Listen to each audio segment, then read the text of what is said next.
Hi friends, എല്ലാവർക്കും Ansys കുക്കറീസിൻ്റെ പുതിയൊരു വീഡിയോയിലേക്ക് സ്വാഗതം. ഇന്ന് ഒരു അടിപൊളി ഐറ്റമാണ് കേട്ടോ നമ്മൾ ഉണ്ടാക്കിയെടുക്കുന്നത്. അപ്പോൾ ഇത് കണ്ടപ്പോൾ നിങ്ങൾക്ക് മനസ്സിലായോ ഇതെന്താണെന്ന്? വേറെ ഒന്നുമല്ല, നമ്മൾ ബോട്ടിയും ചക്കയും കൂടെ ഇട്ടിട്ട് കറിയാണ് കേട്ടോ ഉണ്ടാക്കിയെടുക്കുന്നത്. അപ്പോൾ അതിനായിട്ട് ബോട്ടി നന്നായിട്ട് കഴുകി ക്ലീൻ ചെയ്തതിലേക്ക് ഇഞ്ചി, വെളുത്തുള്ളി, പച്ചമുളക്, ഞാനിവിടെ നാടൻ പച്ചമുളക്, നമ്മുടെ ചൂനിയമുളകാണ് ചതച്ചെടുത്തിട്ടുള്ളത്. പിന്നെ ഒരു സവാളയും കൂടെ ഇതുപോലെ അരിഞ്ഞെടുത്തിട്ടുണ്ട്. കുറച്ച് കറിവേപ്പിലയും കൂടെ ചേർത്ത് നമ്മുടെ ക്ലീൻ ചെയ്ത് വെച്ചിട്ടുള്ള ബോട്ടിയിൽ ഇട്ട് കൊടുത്ത് നന്നായിട്ട് കൈവച്ച് തിരുമ്പി അതിലേക്ക് കുറച്ച് മഞ്ഞൾപ്പൊടിയും ഉപ്പും കുറച്ച് വെളിച്ചെണ്ണയും കൂടെ ചേർത്ത് കൊടുത്തിട്ടുണ്ട്. അതിന്റെ കൂടെ നമ്മൾ കുറച്ച് മല്ലിപ്പൊടിയും കുറച്ച് ഗരം മസാലയും കൂടെ ചേർത്ത് വെള്ളം കൂടെ ഒഴിച്ചു കൊടുക്കുന്നുണ്ട് കേട്ടോ. പിന്നെ നമ്മൾ ഒഴിച്ചു കൊടുത്തിട്ടുള്ളത് കുറച്ച് വിനാഗിരിയാണ്. അതും കൂടെ നന്നായിട്ട് കൈവച്ചിട്ട് മിക്സ് ചെയ്തതിന് ശേഷം നമ്മൾ കുറച്ച് വെള്ളം കൂടെ ചേർത്ത് കൊടുക്കുന്നുണ്ട്. അത് വേറെ ഒന്നുമല്ല, നമ്മൾ കുക്കറിൽ കരണ്ടടുപ്പിലാണ് വെക്കുന്നത്. അപ്പോൾ അത് അടി പിടിക്കാനുള്ള ഒരു ചാൻസ് ഉണ്ട്. അതുകൊണ്ടാണ് കുറച്ച് വെള്ളം ചേർത്ത് കൊടുത്തത്. പിന്നെ ബോട്ടി വെന്ത് വരുമ്പോൾ അതിൽ നിന്ന് തന്നെ കുറച്ച് വെള്ളം കൂടെ ഉണ്ടാവും കേട്ടോ. നമ്മൾ ഇത് വെള്ളം കൂടി പോവില്ല, കാരണം നമ്മൾ ചക്ക വേവിക്കണമല്ലോ. അപ്പോൾ ഞാൻ ഈ ബോട്ടിയുടെ വെള്ളത്തിലാണ് ചക്ക വേവിച്ചെടുക്കുന്നത്. അപ്പോൾ അതിനൊരു പ്രത്യേക ടേസ്റ്റ് ഉണ്ടാവും കേട്ടോ. പിന്നെ നമ്മൾ ശ്രദ്ധിക്കേണ്ട ഒരു പ്രധാനപ്പെട്ട കാര്യമാണ് കേട്ടോ. നമ്മൾ ബീഫിലായാലും ഇതുപോലെ ബോട്ടിക്കായാലും നമ്മൾ കൊള്ളിയും ചക്ക അങ്ങനെയുള്ള കഷ്ണങ്ങൾ ഇട്ട് വെക്കുന്ന കറികളിൽ കുറച്ച് നെയ്യും കൂടെ എക്സ്ട്രാ മേടിച്ചിട്ട് ഇട്ട് കൊടുക്കണം കേട്ടോ. അപ്പോൾ ഒരു നല്ല ടേസ്റ്റാണ് ആ നെയ്യിൽ നമ്മുടെ കഷ്ണങ്ങൾ വെന്ത് വരുമ്പോൾ.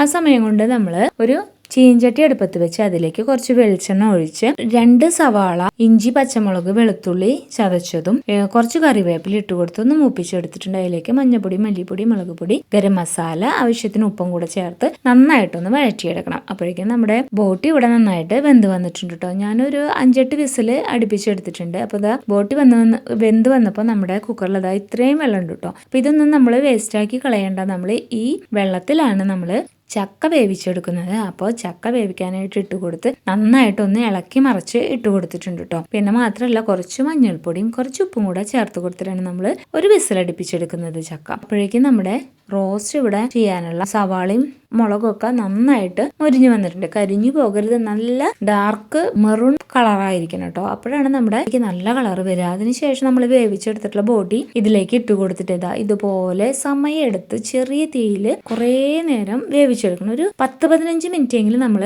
ഇതുപോലെ മുളക് മൂപ്പിച്ചയിൽ ബോട്ടി ഇട്ടിട്ട് ഇതുപോലെ ഡാർക്ക് കളറിലാക്കി എടുത്തിട്ടുണ്ട്. ഈ ഒരു പരുവത്തിലായി കഴിഞ്ഞാൽ നമുക്ക് കഷ്ണങ്ങളൊന്നും ഇടാതെ തന്നെ കഴിക്കാനായിട്ട് നല്ല ടേസ്റ്റാണ് കേട്ടോ.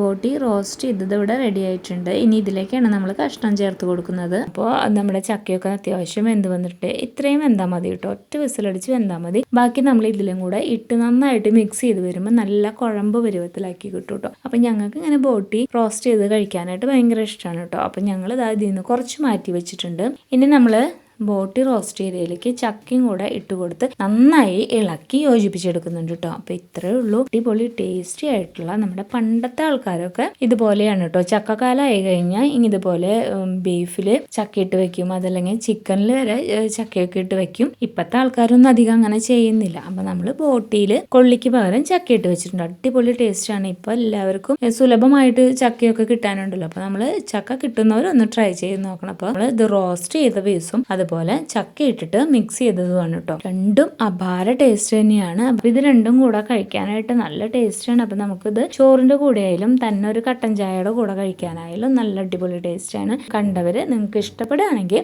ലൈക്ക് ചെയ്യാനും ഷെയർ ചെയ്യാനും സബ്സ്ക്രൈബ് ചെയ്യാനും മറന്നു പോകരുത്. നിങ്ങളുടെ ഫ്രണ്ട്സിനും കൂടെ ഒന്ന് ഷെയർ ചെയ്ത് കൊടുക്കണേ. അവരോടും കൂടെ സബ്സ്ക്രൈബ് ചെയ്യാൻ പറഞ്ഞപ്പോൾ നമ്മുടെ ഈ ചാനലിലെ പുതിയതായി വന്നിട്ടുള്ള എല്ലാ സബ്സ്ക്രൈബേഴ്സിനും ഒരുപാട് നന്ദിയുണ്ട്. അപ്പോൾ ഇനിയും നമ്മുടെ വീഡിയോസൊക്കെ നിങ്ങൾ കാണണം. ഇഷ്ടപ്പെട്ട ലൈക്ക് ചെയ്യാനും ഷെയർ ചെയ്യാനും കമൻറ്റ് ചെയ്യാനും മറന്നു പോകരുത്. അപ്പോൾ ഇതുപോലെയുള്ള അടിപൊളി ടേസ്റ്റി ആയിട്ടുള്ള റെസിപ്പീസുമായിട്ട് നമുക്ക് വീണ്ടും വരാം. അപ്പോൾ നമ്മുടെ എല്ലാ സബ്സ്ക്രൈബേഴ്സിനും ഒരുപാട് നന്ദി. അപ്പോൾ നമുക്ക് അടുത്തൊരു വീഡിയോ ആയിട്ട് കാണുന്നത് വരെ എല്ലാവർക്കും ബൈ.